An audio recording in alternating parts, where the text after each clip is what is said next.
The book came out of, well, it's by accident really, because I was doing some research for my friend Paolo, and it involved looking up some stuff in the old newspapers, and in the column next to the bit of research I was doing from him, there was a column entitled Witchcraft, and I thought, oh, that looks interesting.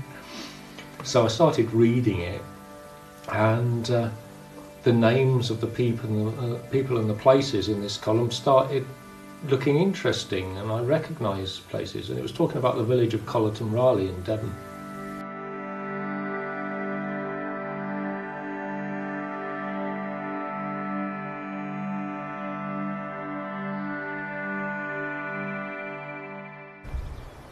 I've come here to the village of Collerton Raleigh in Devon because this is where all my research started for this book. This is the grave of Henry and Susan Selleck. Now, Susan Selleck was an ancestor of mine 6 generations or so ago, and I discovered that while researching for somebody else, a friend of mine, that in the column in the newspaper next to where I was researching, there was a column entitled Witchcraft, and that immediately attracted my attention. And when I started reading it, I realised it was about my ancestor Susan, who was attacked as a suspected witch in 1852. Her attackers were called Walter Gooding and Mary Pyle, and they suspected that their daughter had been bewitched. Walter Gooding had manufactured an iron nail with a specific purpose of nailing Susan to the ground, while his mother-in-law, Mary Pyle, went about scratching her face in order to draw blood. Now, this phenomenon of witch scratching was very prevalent, particularly in the West Country, but also elsewhere in the British Isles. And it was a custom that was peculiar to the British Isles. It was really believed that if you scratched a witch and drew her blood, then she was powerless to bewitch you. And this happened to Susan twice. She was attacked again in 1860. By this time she was a very old woman. But she went on to outlive all of them, and she was buried here at a good old age. We're in the village of Wesley, close to Burlescombe, and we're in North Devon. Behind me is the United Reformed Chapel that used to be a Congregationalist chapel. It was rebuilt in around 1900, and the Congregationalists became part of the United Reformed Church in 1972. But this chapel is where I believe Conjurer Baker is buried.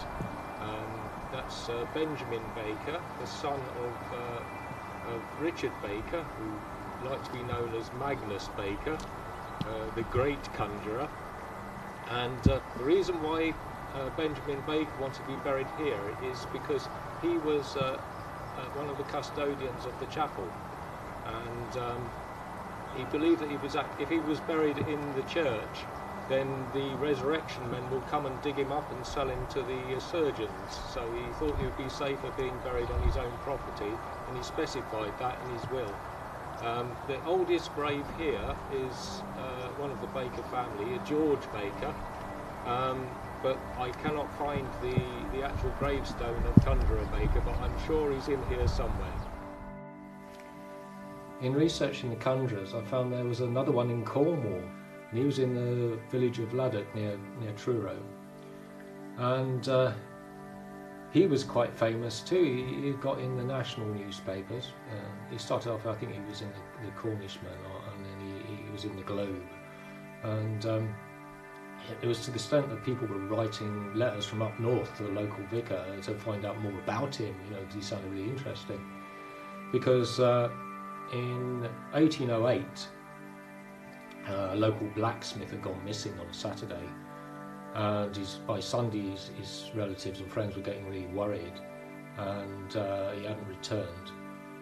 And so they sent out a search party, but they also sent a group of people to the local conjurer, who was Johnny Hooper of Laddock, and he told them that if they searched all the old shafts diligently, and if they found this chap by Tuesday lunchtime, he would be found alive and well.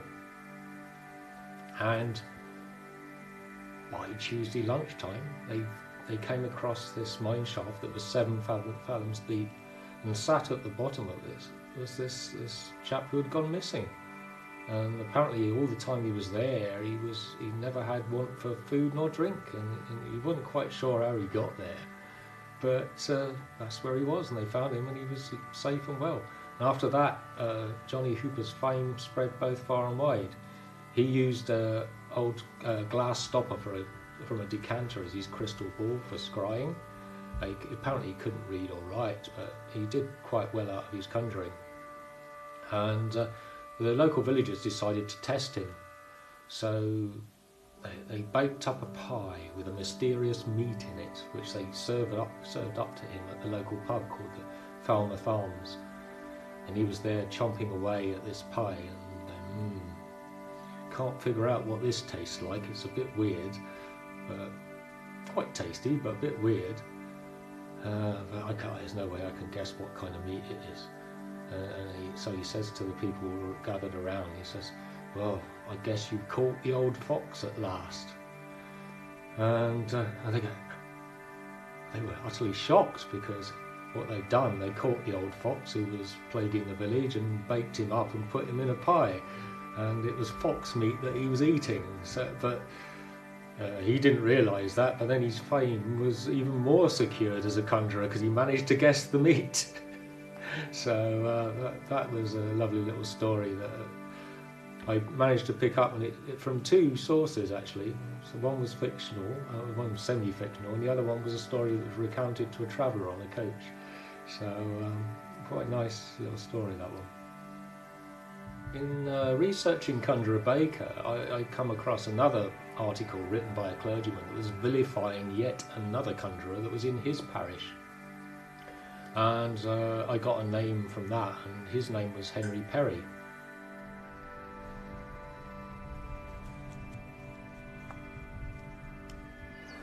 We're in a village in Somerset called Dowlish Wake, and this was home of a conjurer called Henry Parry.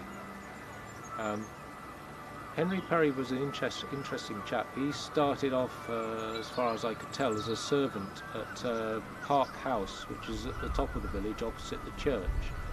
And he later, when the master of the house died, Henry inherited £100, which enabled him a bit of freedom, and I think that's then when he's decided to become a conjurer. And he married, when he was 70 years old, he married a woman much younger than him that got him a bit of a reputation, and that was on the first of the got him a bit of a reputation in the papers. And then he got in trouble with the local clergyman who wrote a very scathing piece in the papers about him, saying that he administered all sorts of diabolical cures to the village people. And we've come to Parry's cider farm in Dowlish Wake. Here they make very good cider, I highly recommend it. And they've got a little bit of a museum here which shows some items from the Dowlish Friendly Society from 1838, which is about a similar sort of period to when Conjurer Parry was doing his conjuring. And yes, this village also became the centre for the Southcottian movement in this area, in the whole of the West Country, in fact. And the Southcottians used to parade to a chapel here that was given to them by Jane Park, who lived at Park House with her sister. And they donated this chapel to the Southcottians because they had great sympathy with that millennialist movement. And so the Southcottians met in this chapel, and they all paraded here from other villages around, to much amusement from the locals, who pelted them with rotten tomatoes and eggs and such like. the Reverend Hoadley Ash, who was a vicar of Crewcombe and Misterton, would ride here on his donkey in the procession, and he was a great fan of Joanna Southcott, having read many of her books, which he studied over a long period of time. And so this became the centre of this millennialist movement. And I often wondered whether Henry Parry, the conjurer, was a member of this movement. And in the course of writing the book, I managed to tie the ends together and found out that Parry was actually a paid-up member of the Southcottians. So the two ends came full circle of the story, and ended up in this place again. And they even have a witch on the weather vane, which is quite nice.